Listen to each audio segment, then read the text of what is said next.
Salut, salut, distingués abonnés. Tout en espérant que vous allez bien. Nous, ça va, il y a la santé. Mais ce jour, le moral est un peu bas. Très bas même, on va le dire comme ça. Parce que nous venons de subir un choc très, très violent. Très, très violent. Un choc qui nous amène presque à baisser les bras. Pour ceux qui le savent, ici, nous sommes... c'est une chaîne qui parle d'agriculture, qui parle d'apiculture, qui parle d'agroforesterie. Nous partageons quelques astuces qui peuvent vous permettre de réussir dans vos différents projets agro-silvo-pastoraux. Donc, si vous êtes nouveau sur la chaîne, asseyez-vous confortablement, vous êtes à la bonne chaîne. Abonnez-vous déjà pour ne rien manquer des vidéos futures. Likez la vidéo en cours, partagez et surtout, il faut commenter. Laissez-nous en commentaire vos différentes impressions. Donc, comme je le disais, aujourd'hui, ce matin, nous sommes très, très affaiblis parce que nous sommes allés pour mettre un peu de nettoyage dans notre rucher du côté du littoral à Melon, du côté du littoral au Cameroun. C'est ici, on avait un rucher de 32 ruches colonisées. C'est vrai que l'année dernière, il y a eu un coup de vol où les gars sont venus récolter à notre place. Ils ont tué quelques abeilles, quelques colonies, brûlé quelques colonies, mais cette fois-ci-là, il restait encore beaucoup. On a continué à faire le suivi. Il y a de cela 2 mois et demi, je suis même venu récolter un peu ici. Et puis, avec les pluies qui sont revenues, il était de bon ton, bien sûr, de venir nettoyer tout autour des ruches pour permettre aux abeilles de travailler tranquillement, délicatement.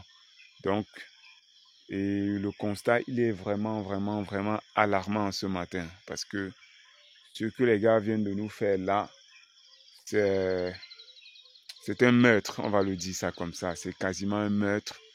Ça foule vraiment, on va dire quoi même. Les mots me manquent vraiment pour exprimer toute cette douleur, tout le constat que je suis en train de faire ce matin dans notre rucher. Donc, je vais retourner la caméra pour vous montrer ce qui s'est vraiment passé. Les gars sont venus cette fois-ci là, ils nous ont mis à terre. C'est KO, comme on dit souvent. Je disais, voilà, cette fois-ci, les gars sont revenus. Brûler toutes les ruches, brûler toutes les colonies, récolter avant nous, voilà. Voilà les barrettes avec le feu. Le même protocole que celui de l'année passée. Ils utilisent les feuilles de banane plantain pour faire du feu au pied là. Brûler les abeilles, brûler toutes les barrettes, vider le miel, jeter les toitures de part et d'autre. Tout le rucher a été saccagé comme vous pouvez le voir. Tout le rucher, ils ont récolté partout. Il n'y a plus une seule ruche colonisée. Ils ont fait le même procédé partout. Il n'y a plus une seule ruche colonisée, vous voyez. Ils ont balancé les ruches par terre après avoir vidé. Voilà. Après avoir vidé, les fourmis se sont déjà emparées du site.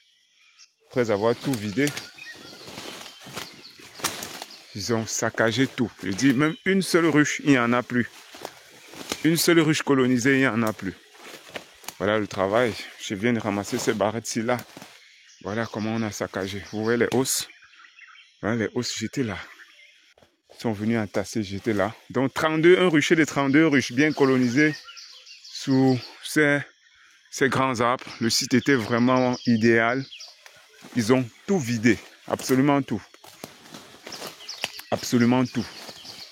Donc, pour des ruches où on n'a pas mis le feu, après avoir vidé, après avoir vidé tous les rayons, les abeilles n'avaient d'autre choix que de partir. Partout là, c'est le même constat. Partout, c'est le même constat. 32 ruches, 32 colonies. Il n'y a plus rien. Ils ont mis le feu et vite. Toutes les ruches. Toutes.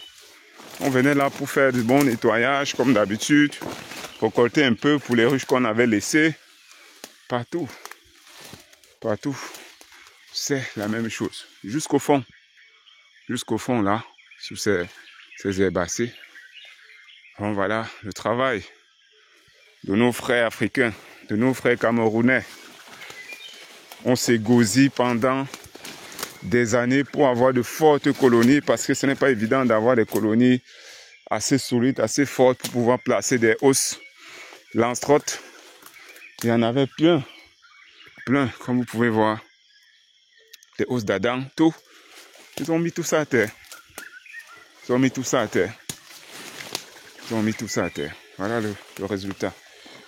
On n'a plus rien. Pas une seule colonie sur 32. Pas une seule. C'est douloureux, je vous assure. C'est pour ça que je vous dis c'est un crime. C'est douloureux. Là, je suis à deux années de suite. L'année passée, c'était juste une dizaine. C'était juste une dizaine. Cette année, ils ont foutu tout ce bordel. On a tout perdu.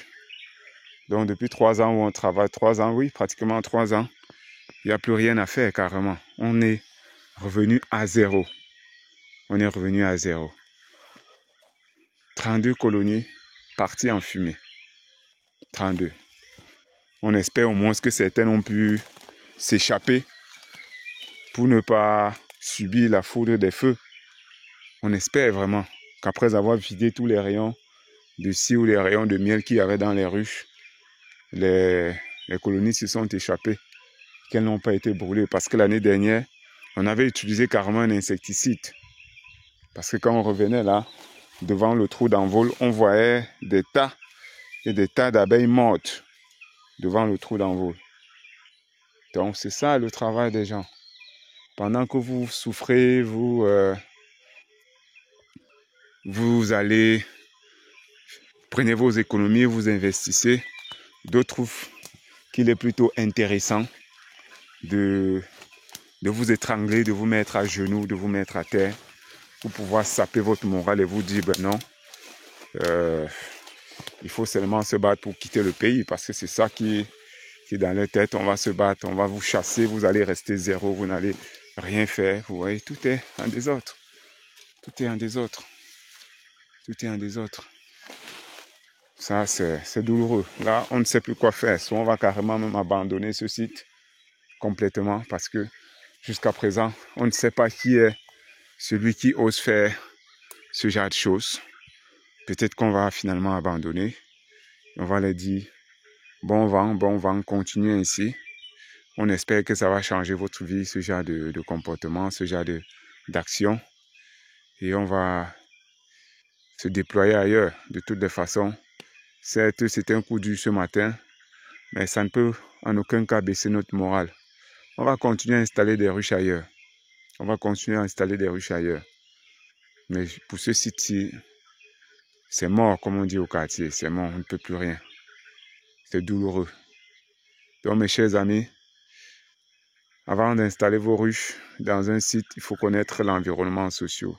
Soit on vole beaucoup, soit vous deviez connaître l'environnement. Comment est-ce que les gens se comportent dans le site? Je peux dire que c'est ça, le moral de l'histoire. C'est qu'il faut... La morale de l'histoire, c'est ce qu'il faut retenir, quoi. Avant d'installer votre projet agro-silvopastoral quelque part, il faudrait bien évaluer l'environnement et se dire quel est le comportement des gens dans le village, dans la localité. Est-ce qu'ils sont trop voleurs? Est-ce qu'ils sont paresseux? Est-ce qu'ils sont trop... Parce que ça, c'est le résultat des paresseux. Il n'y a que les paresseux pour faire ce genre de conneries. Il n'y a que des paresseux, ceux qui veulent vous voir rester dans un état de dormance comme eux. Mais nous ne sommes pas de ceux-là. Et vous non plus, vous ne deviez pas être de ceux-là. On doit se battre et on va continuer à se battre. C'est ça l'entrepreneuriat, ce sont les risques du métier. Ça fait peut-être mal, c'est beaucoup d'argent perdu, mais ça ne pourra en aucun cas saper notre morale. Quoi qu'il arrive, on va continuer à aller de l'avant. On va continuer à aller de l'avant.